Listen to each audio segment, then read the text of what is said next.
धर्म रक्षा वया अवतार घेसी आपुल्या पाळीसी भक्तजना अंबऋषी साठी जन्म सोचियले दुष्ट निर्दाळिले किती एक धन्य तुझ कृपा सिंधू मनतील आपुला तू बोल साच करी अंबऋषी साठी जन्म सोचियले दुष्ट निर्दाळिले किती एक तुका म्हणे तुझ वर्णिती पुराणे होय नारायण दया सिंधू अंबऋषी साठी जन्म सोचियले दुष्ट निर्दायिले किती एक विठ्ठल विठ्ठल हॅलो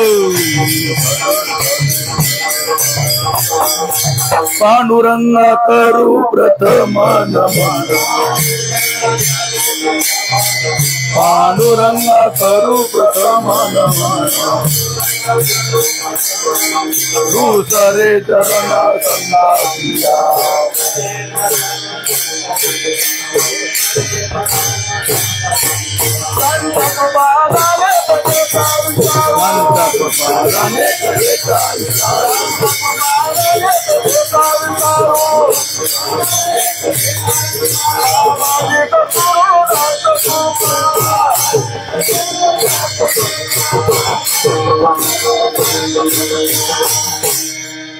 पांडुरंगा करू प्रथम नमन दुसरे चरण संतांच्या कार्याच्या आरंभी पहिला नमस्कार हा पांडुरंगाला का तर आपण त्यांच्या दरबारात आलेलो आहोत आणि त्यांच्या दरबारात येऊन त्यांच्या समोर कीर्तन रूपी सेवा करत आहोत आणि कोणतंही कार्य असो कार्याच्या आरंभी त्या भगवंताचं चिंतन करावं. भगवंताचं चिंतन केल्यानंतर ते कार्य सिद्धीला जातं बरं का, निर्विघ्नपणे पार पडतं. माऊली म्हणतात, आरंभी आदरे आवडे आले नाम, तेने सकळ सिद्धी जगी झाले पूर्ण काम. ज्ञानेश्वर माऊली म्हणतात की भगवंताचं नाव कधी घ्यावं, तर आरंभी म्हणजे कोणत्याही कार्याच्या सुरुवातीला त्याचं नाव घ्यावं. पुन्हा आदरानं घ्यावं, आदर असावा बरं का त्या नामचिंतन घेण्यामध्ये, आवड असावी. आणि असं हे नामचिंतन घ्यावं बरं का. असं आरंभ, आवड आणि आदर यानं नाम घेतल्यानंतर तेने सकळ सिद्धी जगी झाले पूर्ण काम. जगामध्ये कोणतंही काम असू द्या ते सिद्ध होतं, पूर्ण होतं. असं या भगवंताच्या नामामध्ये ताकद आहे. त्याचं स्मरण करणं फार महत्वाचं आहे बरं का. आणि म्हणून पहिला नमस्कार पांडुरंगाला. जेने हा जीव दिला दान, तयाचे करीन चिंतन, जगजीवन नारायण गायीन गुण तयाचे. त्याने आपल्याला हा जीव दिलेला आहे. दिली इंद्रिय हात पाय कान, डोळे मुख बोलावया वचन. जेने तू जोडसी नारायण, नासे जीव पण भवरोग. गेई गेई माझे वाचे, गोड नाम विठोबाचे. अशा प्रकारे त्याचं चिंतन करावं. त्याचप्रमाणे दुसरा नमस्कार संत महात्म्याला. संत महात्म्याला का, तर संत महात्म्याच्या कृपा आहे. खरोखर भगवंताची ओळख जर कोण करून दिली असेल तर संत महात्म्याने. संत महात्म्याने हा आपल्याला मार्ग दाखवला बरं का. आपण इथपर्यंत आलो, श्री क्षेत्र उजनी तीर्थक्षेत्रीतून पायी पालखी सोहळ्यासोबत आणि श्री क्षेत्र पंढरीच्या ठिकाणी येऊन पोहोचलेला आहोत. हा मार्ग जर कोण दाखवला असेल तर संत महात्म्याने दाखवला. त्याने हा मार्ग दाखवला म्हणून आपण इथपर्यंत आलो बरं का. संत महात्म्याने इतर ज्या वाटा होत्या त्या वाटा अवघड होत्या, सूक्ष्म होत्या, त्या आपल्याच्यानं करणं शक्य नव्हत्या. म्हणून सोपी अशी पायवाट, तुका म्हणे सोपी केली पायवाट, पंढरी वैकुंठ भूमीवरी. अवघ्या वाटा झाल्या क्षीण, कलीन गडे साधन, उचित विधी विधान, नकडे नगडे सर्वता. भक्तिपंथ बहु सोपा, हा भक्तीचा मार्ग त्यांनी दाखवला. विठ्ठल विठ्ठल विठ्ठल.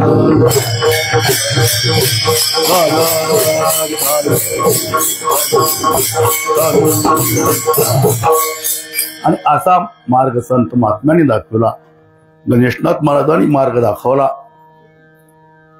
गणेशनाथ महाराज स्वतः पंढरीची त्यांनी वारी केली आणि मग तुम्हा आम्हाला सांगितलं. संत महात्मे स्वतः करतात आणि मग सांगतात, स्वतः अनुभव घेतात आणि मग तुम्हा आम्हाला सांगतात बरं का. अनुभवे आले अंगा ते या जगा देतसे. अनुभव घेऊन मग सांगतात. तुका म्हणे चाखोनी सांगे, मज अनुभव आहे अंगे. ते अगोदर चाकतात, सेवन करतात. सेवितो हा रस वाटितो आणि का, घ्या रे होऊ नका रान भरे. त्याने अगोदर तो सेवन केला आणि मग तुम्हा आम्हाला दिला.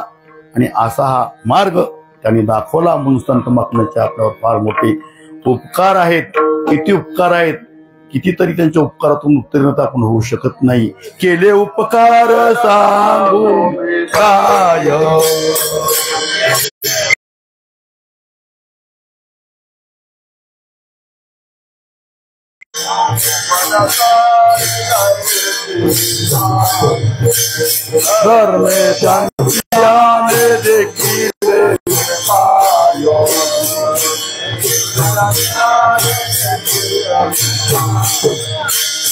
दिले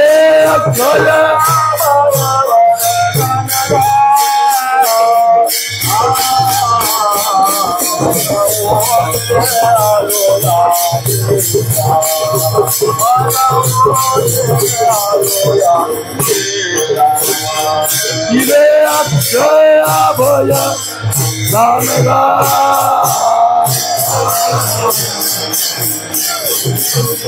हालेलुया.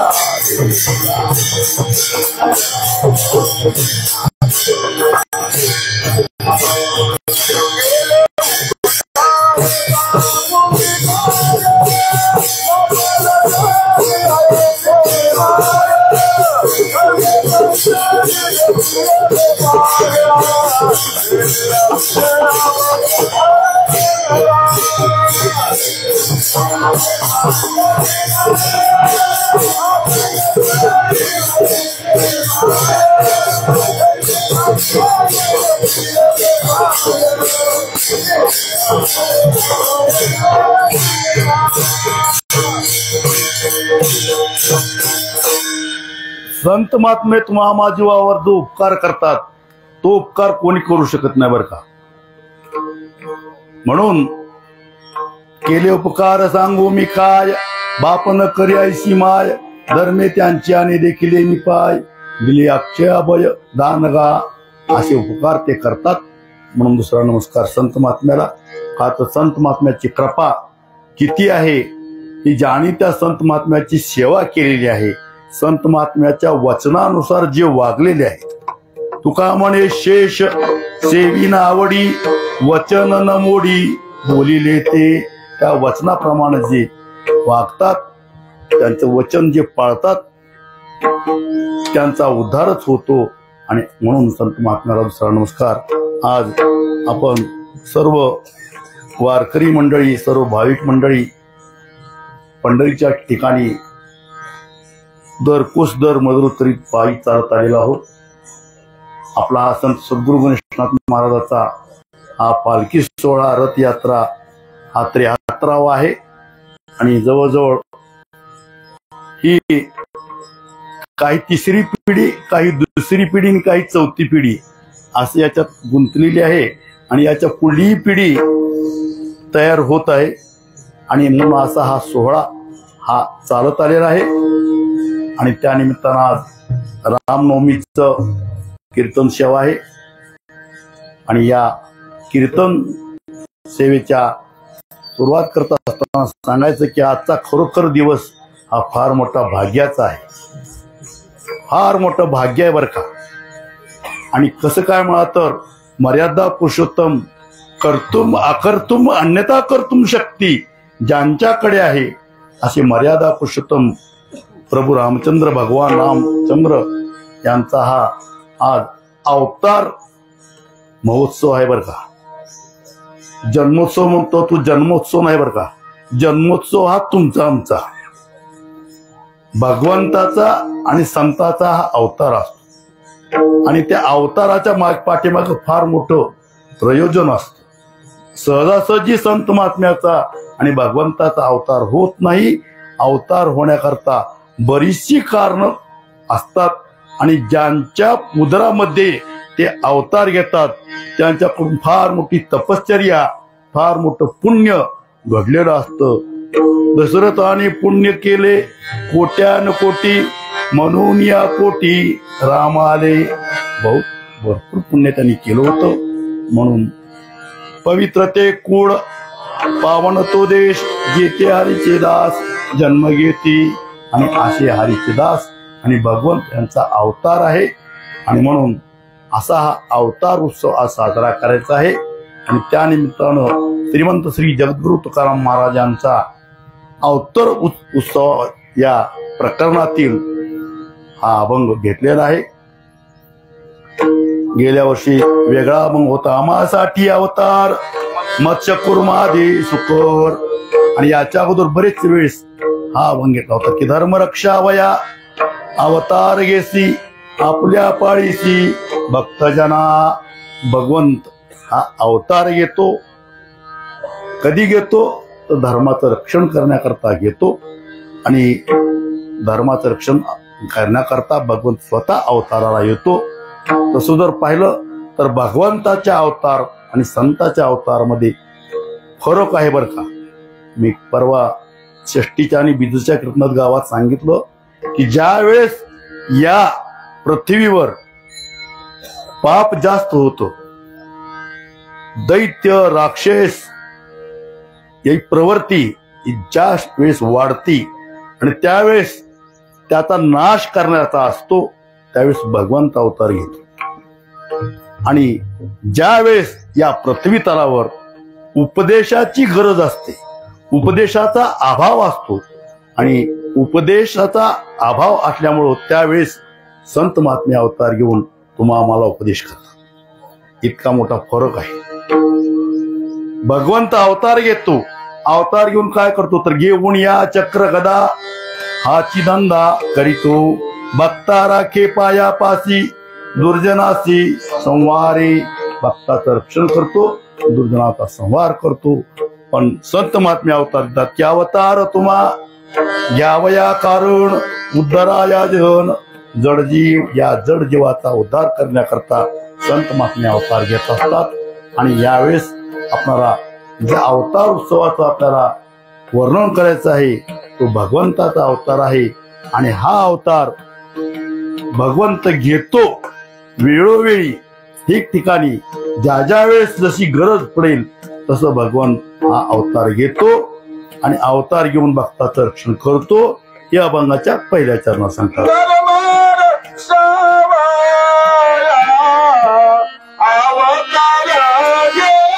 कसं आहे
भगवंत अवतार घेतो पण अवतार इकडं तिकडं नसून धर्म काही असा कोणता पदार्थ नसून तो साधूच्या ठिकाणी राहतो. साधू त्या धर्माचं आचरण करतात म्हणून त्या साधूचं रक्षण करतो, त्याचं पालन करतो. म्हणून आपल्या पाळीशी भक्तजनाचा पाळतो, भक्तजनाचं रक्षण करतो. मग या अभंगामध्ये आपण अभंगाचा धावता भावार्थ सांगून आपण चैत्राकडे रामजन्मोत्सवाकडे वळू. त्या धावता भावार्थ सांगायचं झालं तर रक्षण करतो. मग असं कोण्या भक्ताचं रक्षण केलं भगवंतानी, कोणत्या भक्ताचं रक्षण केलं ते दुसऱ्या चरणात सांगतात.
महाराज म्हणतात कुण्या भक्ताचं रक्षण तुझ राम ऋषीसाठी जन्म सोसियले दुष्ट निर्दाळीले किती अंबऋषी राजा नावाचा एक महान भगवत भक्त होता आणि त्याची कथा भागवतामध्ये आलेली आहे बरं का. भागवत या ग्रंथामध्ये त्याचं वर्णन केलेलं आहे आणि अंबऋषी राजाची फार मोठी कथा आहे. अंबऋषी राजा हा फार मोठा भगवत भक्त होता.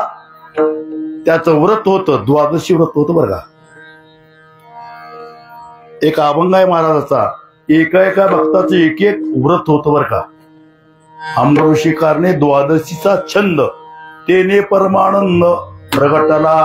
असे प्रत्येक भक्ताचे वेगवेगळे व्रत होते, वेगवेगळा त्याचा छंद होता आणि असंही अंबऋषी राजा त्यांचं चरित्र फार मोठं आहे. अंबऋषी राजा हे द्वादशीचं व्रत करत होता. मग आता द्वादशी म्हणलं की आता हे 3 दिवसाचं व्रत आहे बरं का. दशमी, एकादश आणि द्वादशी.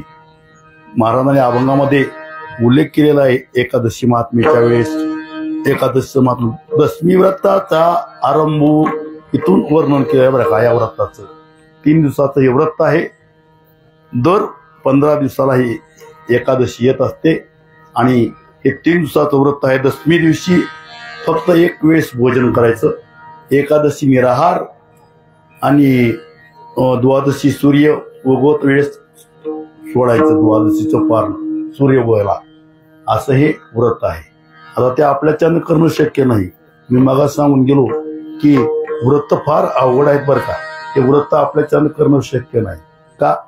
तर आपल्याला रामनवमीला गुलाल टाकल्याशिवाय फराळ करू नये असं नियम आहे असं म्हणतात. पण आम्हाला पाठापासून चालत आलेलो सगळ्याला भुका लागलेल्या आहेत. पोटामध्ये काहीतरी पाहिजे बरं तरच कीर्तन भजन करतो बरं का. आणि म्हणून आम्हाला सकाळी एकदा फराळ, पुन्हा गुलाल टाकल्यानंतर एकदा फराळ. आता फराळ हा शब्द पुन्हा अपभ्रंश आहे बरं का. खरा शब्द फलाहार असा आहे. मग ते वरचेवर सवलत देत गेली की निराहार करण्यापेक्षा फलाहार करा. त्या फलाहाराचं झालं फराळ असं. पण हा 3 दिवसाचा व्रत ते करत होते, कटाक्षानं करत होते. आणि असं त्यांचं व्रत असताना त्यांच्या व्रताची परीक्षा घेण्याकरता तुम्ही कसे राहा, कशीही सेवा करा, परमार्थ मार्गात सामाजिक कार्यात कुठेही तुम्ही सेवा करा, तुमचे परीक्षक हे असतातच बरं का. आणि त्या परीक्षकाला पर्याय नाही बरं का. त्याच्या समोर गेलोच पाहिजे आणि त्या परीक्षेत आपण उतरलोच पाहिजे. आणि म्हणून त्यांना छळण्याकरता दुर्वास ऋषी आले. दुर्वास ऋषी त्यांचं नावच होतं बरं का. काही काही नावं अशी आहेत की दुर्योधन, दुर्वास, दुःशासन ही नावच असते, ती पडलेली आहेत. ते त्यांच्या कृत्याहून पडलेले बरं का, त्यांच्या वागण्याहून नाव पडलेले आहेत. त्या तसे ते वागतच होते. आणि हे दुर्वास बरेचशा लोकांना त्यांनी छळलेलं आहे बरं का. पुराणामध्ये कथा आहेत. आणि असे हे दुर्वास परीक्षा घेण्याकरता आले. नेमकं द्वादशीच्या वेळेस आले. आल्यानंतर अंबऋषी राजाने त्यांना सामोरं गेले, त्यांना दंडवत घातला. त्रिसंताची ये माथा चरणावरी साष्टांग हे करी दंडवत घाली संताची आसने पूजा करी का यावाच्या मने एका जनार्दनी जाणे इच्छिले ते पूर्वी. आणि त्यांना सामोरे गेले आणि काय सेवा करू आपण मी आपली, असा हात जोडून उभा राहिले. त्यावेळेस काय नाही, राजा आम्ही आलेलो आहोत. तर सांगितलं की तुम्ही आलेलो आहात तर माझं व्रत आहे आणि बरोबर व्रताचं पारणही आहे आणि तुमचं फार आगमन झालेलं आहे. मग तुम्ही या. हो म्हणजे मी भोजनाकरताच आलेलो आहे, काय हरकत नाही. मग तुम्ही या लवकर. हो आम्ही स्नान करून येतो. गंगेला स्नानाकरता गेले आणि स्नान करायला गेले, तिकडंच बसले स्नान करत. त्यांना त्यांचा व्रतभंग करायचा होता, छळ करायचा होता. इकडं द्वादशी म्हणजे सूर्य उगवत आहे, काय करावं काय करावं सूचना केलं. त्यावेळेस जे ब्रह्मवृंद होते, जे गुरुवर्य होते, साधू महात्मे होते, त्यांना अंबऋषी राजाने विचारलं की काय करावं, म्हणजे याच्यात काय मार्ग आहे का. म्हणजे काही काही समस्या निर्माण झाल्या त्यातून मार्ग काढतात, तसं याच्यात काय मार्ग आहे का. म्हणजे हो म्हणजे मार्ग आहे. म्हणजे काय करा तर तुम्ही थोडं पाणी घ्या, एक थेंब थोडं पाणी घ्या. म्हणजे पाणी घेतल्यानंतर ते जेवणातही जमा होत नाही आणि पाणी पिण्यातही जमा होत नाही. म्हणजे घ्या पाणी. काय नाही, एक तुळशीचं पान आणि थोडं पाणी त्यांनी सेवन केलं आणि पारणं सोडलं. हे नेमकं सुटल्या आले की स्नान करून आले. राजा मला स्नान करून येण्याकरता उशीर झाला, तुझ्या व्रताचं अवघड झालं असेल. काय नाही महाराज म्हणजे तुमचा अपमानही केला नाही, मी व्रतभंगही केलं नाही, म्हणजे मधला मार्ग काढला. काय तर मी थोडं पाणी घेतलं, तुळशी पत्र घेतलं. म्हणजे नाही म्हणजे तू पारणं सोडलं. म्हणजे मला इथं बोलवून अतिथीला भोजनाकरता सांगून त्याला विनमुख ठेवता, त्याला उपास ठेवता, तू पारणं सोडलं. म्हणजे तुझ्या पण फार मोठा अपराध झाला आहे, मी तुला लगेच शाप देतो. म्हणून त्यांनी लगेच शाप देऊन टाकला की तुला 10 जन्म गर्भवास भोगावा लागेल म्हणून शाप दिला. आता हे यांच्याकडून काय तसं गुन्हा घडलेलाच नव्हता. हा जो उभे होते आणि आपल्या डोक्यातला एक केस उपडून टाकून फेकला, त्याच्यात कृत्या म्हणून निर्माण झाली आणि ती अंबऋषी राजाच्या अंगावर सोडली. आता इकडं भगवंत होतेच आणि भगवंतांना लगेच सुदर्शन चक्र जावं. म्हणजे पुन्हा कैलासात गेले भगवान शंकर. त्यांनी म्हणले हे दिसतंय खरं पण आम्हाला आवडता येत नाही, तुम्ही वैकुंठात जावा. वैकुंठात गेले विष्णूकडे. त्यांनी सांगितलं हे तुमचं आहे, तुम्ही सोडलेलं आहे, ते आवरून घ्या. मला माझ्या पाठीमागं लागले. म्हणजे माझं आहे खरं, मी सोडलंय खरं, पण जिथून तुमच्या पाठीमागं लागले तिथंच तुम्ही शरण जावा, तिथंच आवडतं. म्हणजे आवरायचं माझ्या हातात नाही. परत अंबऋषी राजाकडे दुर्वास शरण आल्याबरोबर ते चक्र थांबलं. पण हा जो दिलेला शाप आहे तो शाप स्वतः भगवंताने अंबऋषी राजा दिलेला जो शाप आहे तो स्वतः भोगला. म्हणून तुकोबा म्हणतात की अंबऋषी साठी जन्म सोची येले दुष्ट निर्दाळीले एक. हे 10 जन्म गर्भवास सोचला आणि या 10 जन्मामध्ये कितीतरी दुष्ट मारले बरं का. दुष्ट निर्दाळीले किती, त्याची संख्या सांगता येत नाही. कितीतरी दुष्ट मारले आणि याच्याकरता आणि तू दीनवत्सर आहेस म्हणून धन्य तुझ कृपा सिंधू म्हणतील आपुला तू बोल साच करे. तुला काय म्हणतात तर कृपा सिंधू म्हणतात, करुणा सिंधू म्हणतात. देवा तू कृपा करुणा सिंधू होशी माय बाप आमचा बंधू जीवन सिद्धी साधन सिद्धू थोडीशी भाऊबंधू काळपास. तो कृपेचा सागर आहे, करुणेचा सागर आहे. किती कृपा आहे. जसं सागरातल्या पाण्याचं मोजमाप करता येत नाही तसे भगवंताच्या कृपेचं मोजमाप करता येत नाही. इतकी कृपा तुमच्याकडे आहे. मग काय कर तर आपुला तू बोल साच करी. तुम्ही जे बोललेलं आहेत ते खरं करून दाखवा. आता काय बोललं तर भगवंताने स्वतः बोललेलं आहे गीतेमध्ये की मी भक्ताचं रक्षण करतो, अवतार घेतो आणि भक्ताचं रक्षण करतो. ही बोललेलं आहे. गीतेमध्ये बोललेलं आहे, भागवतामध्ये बोललेलं आहे आणि ते खरं करून दाखव असं तुकोबराय म्हणतात. आणि असा हा भगवंत आहे आणि म्हणून तुझं वर्णन पुराणाने केलं. तुका म्हणे तुझ वर्णिती पुराणे होय नारायण दया सिंधू, कृपा सिंधू दया सिंधू पुराणानं वर्णन केलं आहे. 4 वेद 6 शास्त्र 18 पुराण हे भगवंताचं वर्णन करतात बरं का. वेद अनंत बोलीला अर्थ तुकाची साधला, किंवा वेद शास्त्र आणि पुराण यांनी भगवंताचं वर्णन केलेलं आहे. आणि म्हणून तू कसा आहे तर दया सिंधू आहेस, दयेचा सागर आहेस, आपल्या भक्तावर दया करतो आणि म्हणून असा तू दया सिंधू आहेस. आणि म्हणून तू आपलं बोल खरं कर. कोणता बोल तर धर्मरक्षावया अवतार घेसी आपल्या पाळीसी भक्तजना द्या.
कुमारी जय जय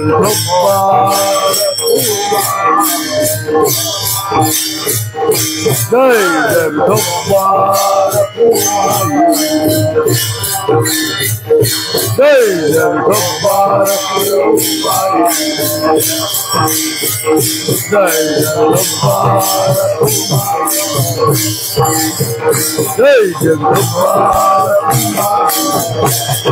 कुंडली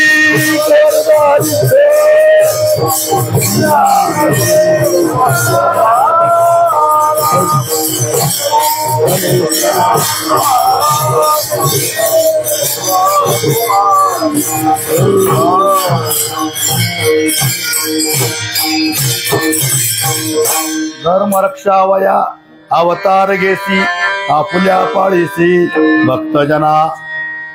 आता या अभंगाचा 10था भावार्थ आपण घेतलेला आहे आणि थोडक्यात आपल्याला प्रभू रामचंद्राचा अवताराचं वर्णन करायचं आहे. भगवंत हा अवतार घेतो. भगवंताचे अवतार किती आहेत? अवताराच्या राशी तो हा उभा विठेवरी शंखचक्र कदा पद्मसही कहारी. अवताराच्या राशीच्या राशी आहेत. राशीचं मोजमाप करता येत नाही अशी रास अवताराची आहे. तो विठेवरी उभा आहे. आणि असे हा भगवंताचे अवतार 4 युगामध्ये झाले. कृतयुग, त्रेतायुग, द्वापारयुग आणि कलियुग 4 युगामध्ये अवतार झाले. आता तसं पाहिलं तर अवतार आहेत त्याचं मोजमाप करताना पण आपल्याला मुख्य 10 अवताराचं वर्णन करायचं आहे. 10 अंबर ऋषीसाठी जन्म सुशीले 10 अवतार आहेत, त्याचं थोडक्यात वर्णन करायचं आहे. पण भगवंताच्या अवताराचे 4 युगातले प्रकार वेगवेगळे आहेत. भगवंताचे अवतार काही अंश आहेत, काही अंशांश आहेत, काही कला, आवेग, पूर्ण आणि परिपूर्ण अशी भगवंताचे अवतार आहेत. पण भगवंताची 2 जे अवतार आहेत, राम आणि कृष्ण, हे पूर्ण अवतार आहेत बरं का. दुर्जनाचा येणे करोनी संहार पूर्णावतार रामकृष्ण. राम आणि कृष्ण हे 2 पूर्ण अवतार आहेत. आणि हे भगवंताचे 10 अवतार 4 युगामध्ये आपल्याला सांगायचे आहेत. थोडक्यात अवतार सांगू. भगवंताचे 10 अवतारापैकी पहिला अवतार मत्स्य आहे, दुसरा कच्छ आहे. हयग्रीव म्हणून एक राक्षस होता आणि त्याने वेद चोरले आणि चोरून तो समुद्रात दडी मारून बसला. त्यावेळेस भगवंतांनी मत्स्य म्हणजे माशाचा अवतार घेऊन त्याला खाली समुद्रात जाऊन हुडकलं आणि हुडकून त्याचा वध करून वेद आणले बरं का. वेद या आपल्या या धर्मामध्ये सर्वात जर प्रमाण काय असेल तर वेद आहेत बरं का. वेद हे प्रमाण आहेत आणि असे हे वेद त्यांनी सोडून आणले. हा मत्स्य अवतार. दुसरा कच्छ अवतार समुद्र मंथन.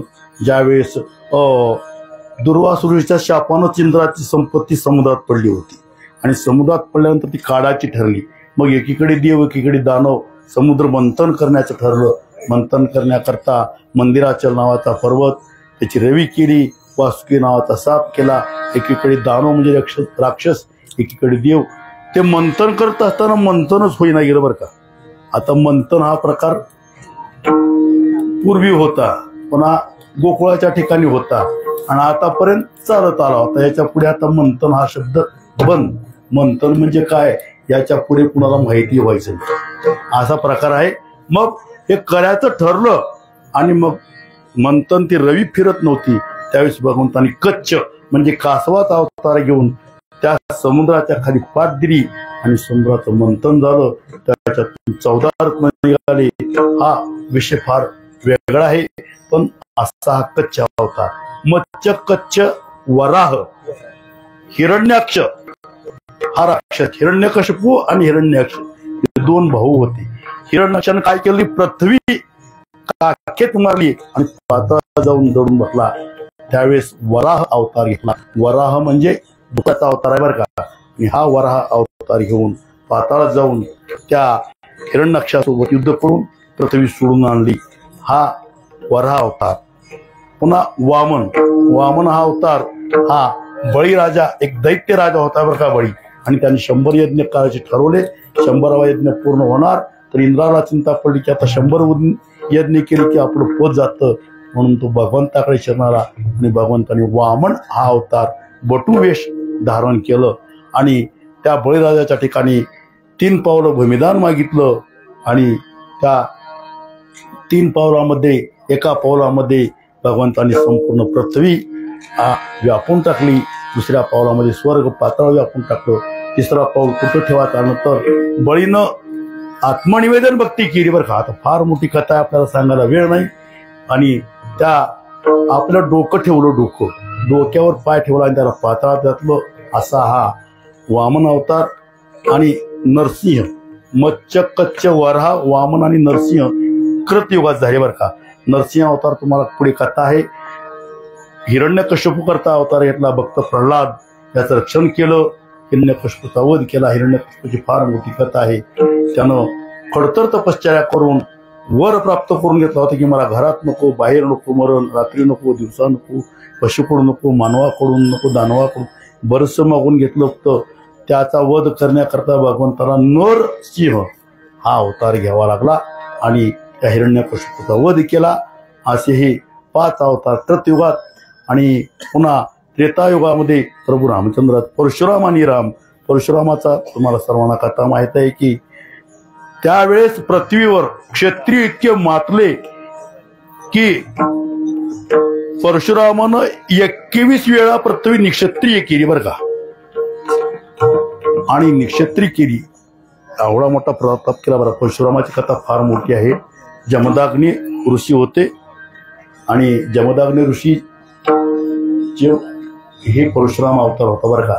त्यांची कथा आहे की एक वेळेस रेणुका माता अपराध घडला होता.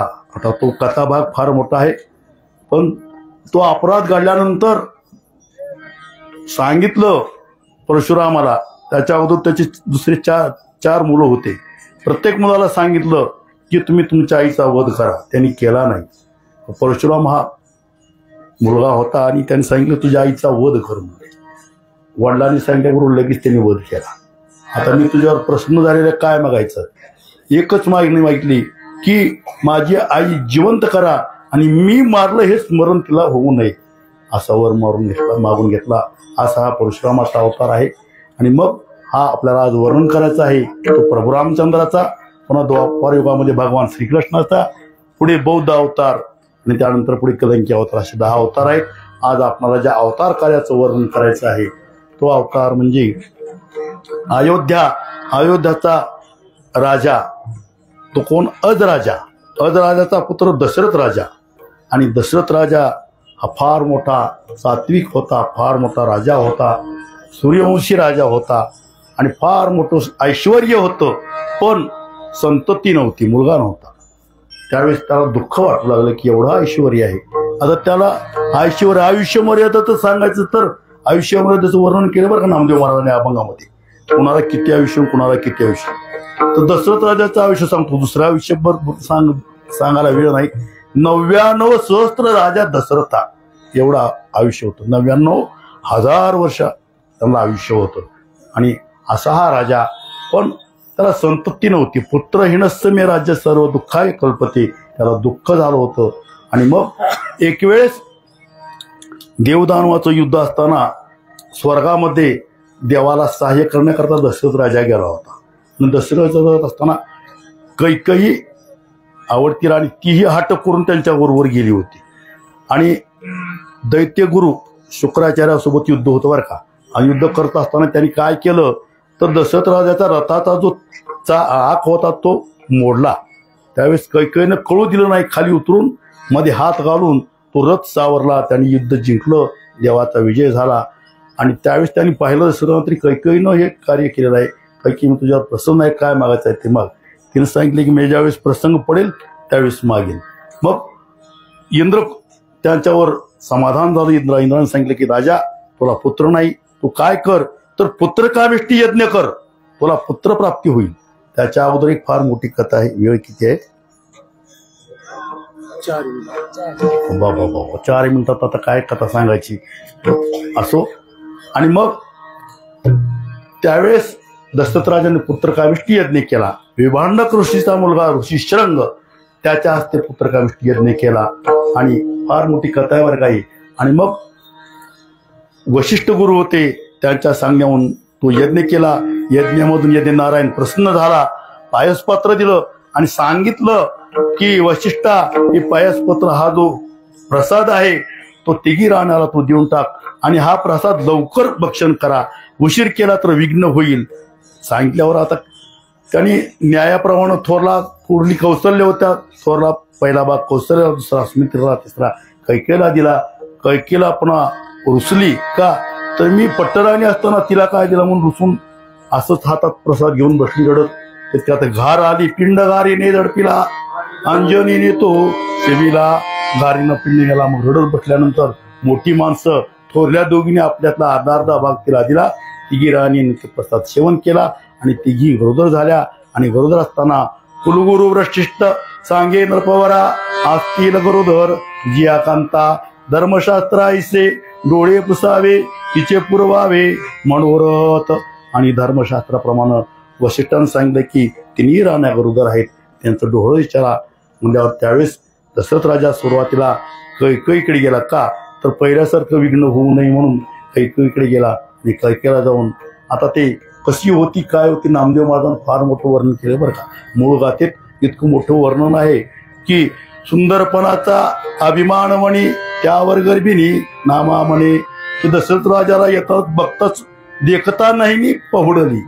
आणि मग राजा तसाच गेला आणि विचारलं आणि काय तुझं डोळ होतं काय सांग. त्यावेळेस तिनं सांगितलं की ज्येष्ठाची धाडावे दूर दिगंतरा नये समाचारा त्याचा आम्हा कनिष्ठाची द्यावे राज्यपद. कनिष्ठाला राज्यपद द्या, ज्येष्ठाला वनांतरा घाला. त्यावेळेस दशरथ राजाला दुःख झालं. मग तिथून दशरथ राजा उठला, सुमित्रेच्या महालात आला. सुमित्रा आल्यावर सामोर आली. सुमित्रा पूजा केली आणि त्या कैकेयीच्या महालाचे दुःख विसरायला राहावं पाहून या भाव सुमित्रेचा. सुमित्रेची सेवा पाहिजे, आनंद झाला. विचारलं काय डोळ होतं बरं का. होती जे डोळे तुझे मानसी सांग मद पाशी प्रतिवर्ते. सांग डोळ काय तर प्राणनाथा ऐशे वाट तसे जीवा वडिलाची सेवा अहर्निशे. डोळ सांगितलं की मला असं वाटतं की वडिलाची वडील भावाची सेवा करावी. असं डोळ असलं ऐकून दशरथाला आनंद झाला. घेऊन या हाती रत्नाचे भूषण टाकी व वाळून नामा म्हणे रत्नाचं भूषण वाळून टाकलं आणि कौशल्याच्या महालामध्ये आला. तर कौशल्याचं काय तिथं देह भानावर नव्हती बरं का. कौशल्या सदा समाधीस्थ रामरूप झाली. कौशल्या माऊली नामा म्हणे समाधी लागली होती तिला बरं का आणि समाधीस्थ झाली होती. तरी पण दशरथ राजा आला, विचारलं काय डोहळ होतंय. ते समाधी लागली होती तिला, ऐकण्याकरता भानावर नव्हती. त्यावेळेस वाटलं दशरथ काय झालं बाबा, काय विघ्न आलं म्हणले. मग भगवंताची प्रार्थना करतात बरं का. निवार हे विघ्न वैकुंठ नायका रक्षिया बाळका सुदर्शने. हे विघ्न निवर वैकुंठ नायकांवर नामाचा उच्चार पडताची कानी नेत्र उघडोनी पाती झाली. नामाचा उच्चार पडल्याबरोबर डोळे उघडून पाहिलं आणि डोळ सांगितलं की आणि रे धनुष्य मारीन रावणा लंका विभीषणा देईन मी कर दूषणाचा घेईन मी प्राण मोडीन धनुष्य भुजबळे. बरस डोळ तिनं सांगितलं आणि डोळ सांगितल्यानंतर त्यावेळेस गुलाल वाटला असायला. गुलाल सर्वांनी उठून उभा राहा. आणि ज्या वेळेस प्रभू रामचंद्राचा अवतार होता त्याचं वर्णन नामदेव महाराज करतात की उत्तम हा चैत्र मास ऋतू वसंताचा दिवस शुक्ल पक्ष हे नवमी उभे सुरमर माध्यानाशी दिनकर पळभर होय स्थिर दंडमीच त्रिभुवनी माझे वंशी चक्रपाणी. आणि असा हा चैत्र मास होता आणि माध्यानाशी दिनकर होता. आणि त्यावेळेस भगवंत प्रभू रामचंद्राचा अवतार झाला. पुंडली कवरधारी विठ्ठल श्री ज्ञानदेव तुकाराम सद्गुरु गणेशनाथ महाराज की जय. राजा रामचंद्र प्रभु की जय. ठला विठ्ठल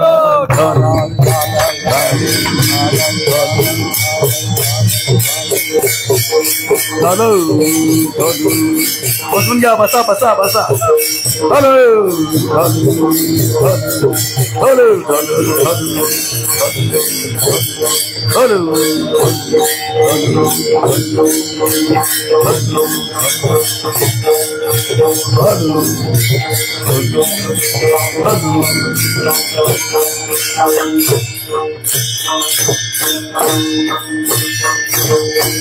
नामदेव महाराज वर्णन करतात की उत्तम हा चैत्र मास ऋतू वसंताचा दिवस. चैत्र मास होता, वसंत ऋतू होता आणि त्यावेळेस शुक्ल पक्ष हे नवमी उभे सुरवर व्योमी शुक्ल पक्ष होता ती नवमी होती. आणि त्यावेळेस माध्यानाशी दिनकर पळभर होय स्थिर म्हणजे माध्यानाला दिनकर म्हणजे सूर्य माध्यानाला आलता आणि तो पळभर म्हणजे क्षणभर स्थिर राहिला का तर माझ्या वंशामध्ये भगवंत अवतार घेत आहेत. सूर्यवंश होते ते आणि त्यांना सूर्याला सुद्धा आनंद झाला की माझ्या वंशामध्ये भगवंत अवतार घेतात म्हणून पळभर होय स्थिर म्हणले. आणि असा हा भगवंताचा अवतार झाला आणि या अवताराला फार मोठं महत्व आहे. हा अवतार झाल्यानंतर मग काय झाले रामराज्य काय उणे आमासी धरणी धरे पीक गाई ओळल्या मसी राम वेळो वेळा आम्ही गाऊ ये दळिता कांडिता सेविता गे बाई स्वप्नीचे दुःख कोणी न देखे डोळा नामाचा गजर भय फुले कैकाळा तुका म्हणे रामे सुख दिदले आमासी तुका म्हणे रामे सुख दिदले आपुले नाही गर्भवास येणे खुंटले. असा प्रभू रामचंद्राचा अवतार झाल्यानंतर चौकड आनंदी आनंद झाला आणि चौकड आनंद झाला. हा आनंद अयोध्येत झाला आणि संपूर्ण त्या पृथ्वी तलावर आनंद झाला. आणि ह्या प्रभू रामचंद्राच्या नावामध्ये इतकी ताकद आहे की त्याचं नामस्मरण घेतल्यानंतर राम म्हणता रामची होई जे पदी बैसोनी पदवी घेई जे ऐसे सुख वचनी आहे विश्वासी अनुभव पाहे. रामरसाची चवी आन रस रुचती केवी तुका म्हणे चाकोनी सांगे माझा अनुभव आहे अंगे. त्या नामाचं ताकद आहे म्हणून असा अवतार उत्सव या ठिकाणी झालेला आहे आणि त्याचं वर्णन संत महात्म्यांनी केलेलं आहे. म्हणून त्या संत महात्म्याचं चिंतन मोठ्या आवडून करू. ज्ञानेश्वर माऊली ज्ञानराज माऊली जय जय ज्ञानेश्वर माऊली ज्ञानराज माऊली जय जय ज्ञानेश्वर माऊली जय जय ज्ञानेश्वर माऊली. कुंडली करधारी श्री ज्ञानदेव सद्गुरु गणेशनाथ महाराज की जय.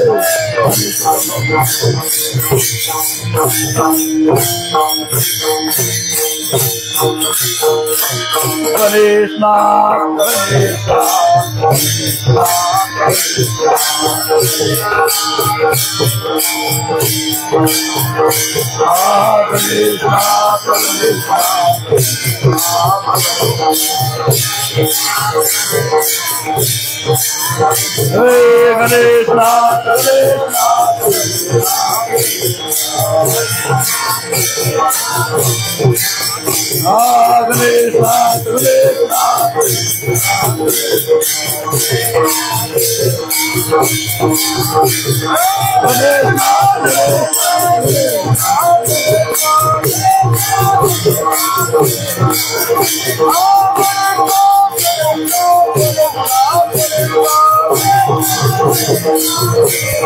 कुंडली करधारी श्री ज्ञानदेव सद्गुरु गणेशनाथ महाराज की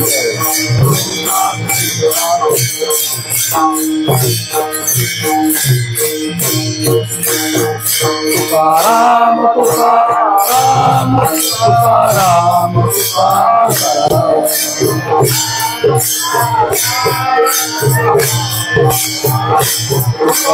राम राम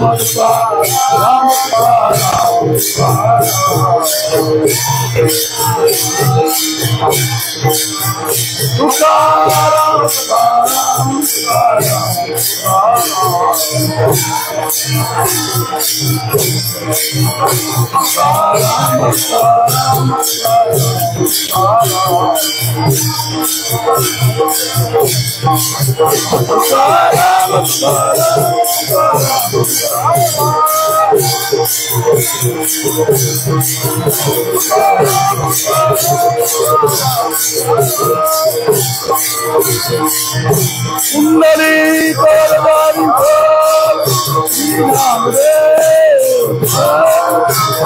सद्गुरु गणेशनाथ महाराज की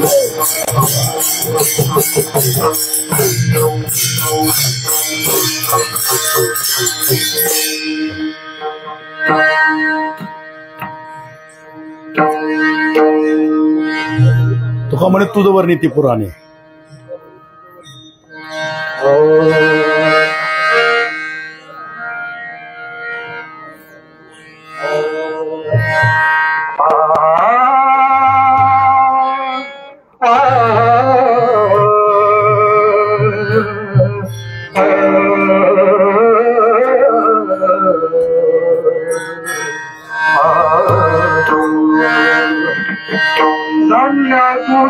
तुका म्हणे तुझं वर्णिती पुराणे.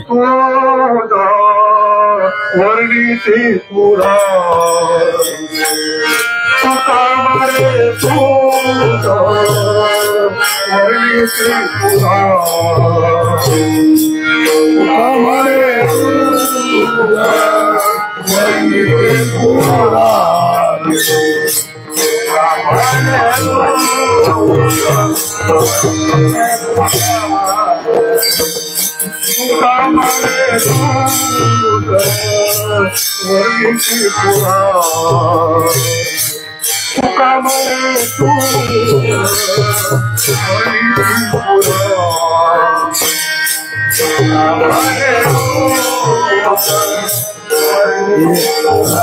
कुणाकुणाचं अन्नदान आहे, कुणाकुणाचं पाणी आहे, ते सगळं नीट करून सांगा. पण